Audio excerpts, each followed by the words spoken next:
As many of you know, over the last few months I've been thinking hard about my plans for 2008. Running for the presidency is a profound decision. A decision no one should make on the basis of media hype or personal ambition alone. And so before I committed myself and my family to this race, I wanted to be sure that this was right for us, and more importantly, right for the country. I certainly didn't expect to find myself in this position a year ago. But as I've spoken to many of you in my travels across the states these past months, as I've read your emails and read your letters, I've been struck by how hungry we all are for a different kind of politics. So I've spent some time thinking about how I could best advance the cause of change and progress that we so desperately need.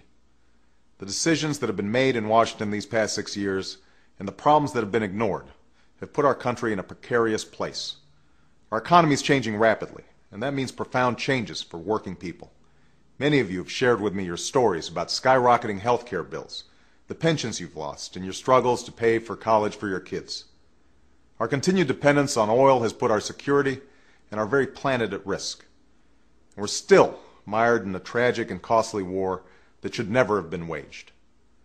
But challenging as they are, it's not the magnitude of our problems that concerns me the most. It's the smallness of our politics. America's faced big problems before, but today our leaders in Washington seem incapable of working together in a practical, common-sense way. Politics has become so bitter and partisan, so gummed up by money and influence, that we can't tackle the big problems that demand solutions. And that's what we have to change first. We have to change our politics and come together around our common interests and concerns as Americans. This won't happen by itself. A change in our politics can only come from you, from people across our country who believe there's a better way and are willing to work for it. Years ago, as a community organizer in Chicago, I learned that meaningful change always begins at the grassroots, and that engaged citizens working together can accomplish extraordinary things. So even in the midst of the enormous challenges we face today, I have great faith and hope about the future, because I believe in you.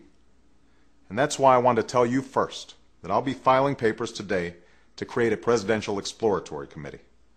For the next several weeks, I'm going to talk with people from around the country, listening and learning more about the challenges we face as a nation, the opportunities that lie before us, and the role that a presidential campaign might play in bringing our country together.